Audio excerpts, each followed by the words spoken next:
রাজু বিস্তার অগম্য পাহাড়ি পথের এক অদম্য আরোহী। রজত ভরদ্বাজ মুখার্জি, প্রদেশ প্রমুখ, আন্তর্জাতিক সম্পর্ক বিভাগ, বিদেশ বিভাগ, বিজেপি, পশ্চিমবঙ্গ। মেঘ দেখে কেউ করিসনে ভয়, আড়ালে তার সূর্য হাসে, হারা শশীর হারা হাসি অন্ধকারেই ফিরে আসে।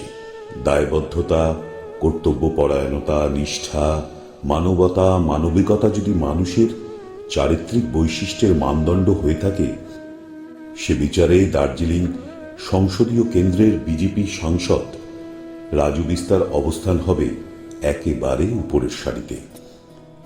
2019 সালে মাত্র 33 বছর বয়সে রাজনীতিতে আত্মপ্রকাশ ঘটে মণিপুরের সেনাপতি জেলার চরহাজারের বাসিন্দা রাজু বিস্তার। একটি স্বনামধন্য ভারতীয় বহুজাতিক সংস্থার শীর্ষ পদে আসীন রাজুজি তার পেশাগত জীবনে সাফল্যের শিখরে আরোহণ করলেও রাজনীতিতে তখনও ছিলেন শিক্ষানবিশ। রাজনীতিতে পদার্পণ করা মাত্রই তাকে পড়তে হয় কঠিন চ্যালেঞ্জের মুখোমুখি। দলের শীর্ষ নেতৃত্বের নির্দেশে বিজেপির টিকিটে দার্জিলিংয়ের মতো কঠিন আসনে প্রতিদ্বন্দ্বিতা করতে হয় রাজনীতির ময়দানে সম্পূর্ণ অনভিজ্ঞ রাজুকে। এও এক নতুন ধরনের খ্যাতির বিড়ম্বনা, যা বছর 33-এর এক যুবকের হার না মানা অদম্য মানসিকতাকে ভেঙে দুমড়ে মুচড়ে দেওয়ার পক্ষে যথেষ্ট। কিন্তু ইনি তো রাজু বিস্তার, আগাগোড়া সংঘের মন্ত্রে দীক্ষিত, রাষ্ট্রবাদী, অকুতভয় এক যুবক। সম্পূর্ণ ভিন্ন ধাতুতে গড়া রাজুজি স্বভাব সুলভ ভঙ্গিমায় অম্লান বদনে গ্রহণ করলেন দেশ নির্মাণের এই গুরুদায়িত্ব এবং মনোনয়ন জমা দেওয়ার শেষ দিনের ঠিক আগের দিন অবতরণ করলেন বাগডোগরা বিমানবন্দরে।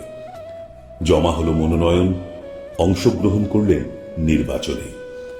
4 লক্ষেরও অধিক ভোটের ব্যবধানে জয়লাভ করে প্রবল আত্মবিশ্বাসী রাজু রচনা করলেন নতুন এক অধ্যায় দার্জিলিংয়ের নির্বাচনী ইতিহাসে। সেই যে রাজনৈতিক জয়যাত্রা শুরু, তা আজও একই ধারায় প্রবাহমান। ইতাবসরে স্রোতস্বিনী মহানন্দায় বয়ে গিয়েছে বহু বাড়িধারা।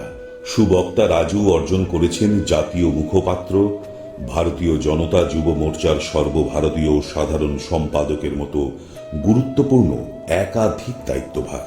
মানুষের সেবা করাতেই আমি অনির্বচনীয় এক আনন্দ খুঁজে পাই। রাজুজির এই মর্মস্পর্শী বক্তব্য ও মানসিকতাকেই তাকে করে তুলেছে আর 5 জনের চেয়ে ভিন্ন, অনন্য ও স্বতন্ত্র।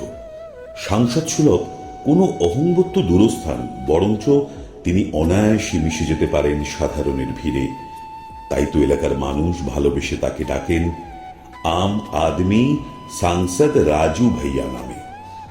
ঈশ্বর পরিত্যক্ত, শান্তি শৃঙ্খলার মরুদ্যান এই বঙ্গের পর্বতাঞ্চলে রাজুজি ক্রমাগত ছুটে চলেছেন দুর্লগ্ন পাহাড়ের প্রতিটি ক্ষুদ্রাতি ক্ষুদ্র জনপদ থেকে সমতল, এ মাথা থেকে ও মাথা, নিরলস নিরন্তর। জাতি, ধর্ম, বর্ণে কোনো ভেদাভেদ নয়। তিনি বিশ্বাস করেন সাম্য ও ভারসাম্যের রাজনীতিতে। তাই তো তিনি সর্বজন সমাদৃত, নীতি নৈতিকতা আইনের শাসন বিবর্জিত, সন্ত্রাসবাদীদের আঁতুর ঘরে পরিণত পশ্চিমবঙ্গের বুকে দাঁড়িয়েও স্বপ্ন দেখাচ্ছেন রাজুজি। স্বপ্ন দেখাচ্ছেন এক মুঠো টাটকা বাতাসে। সমতল ও পাহাড়বাসীকে অনেক দিয়েছেন রাজুজি। নিয়েছেন একটার পর একটা উন্নয়নমূলক পদক্ষেপ, এনে দিয়েছেন একাধিক জনকল্যাণমূলক প্রকল্প, যা এলাকাবাসীর দৈনন্দিন জীবনচর্চায় সহায়ক হয়েছে। বন্ধুগণ, শিওরে আবার একটি নির্বাচন। এবার প্রতিদানে রাজুজিকে আমাদের কিছু ফিরিয়ে দেওয়ার পালা। ফিরিয়ে আমরা দেব। আসুন অঙ্গীকার করি, এবারে 5 লক্ষেরও বেশি ভোটে জিতিয়ে তাকেই আমরা দিল্লি পাঠাবো। রাজুজি ভালো মানুষ, দেশের মধ্যে অন্যতম সেরা সাংসদ। তাই নির্দ্বিধায় বলতে পারি, সাথে আছে ভগবান, হবেই জয়।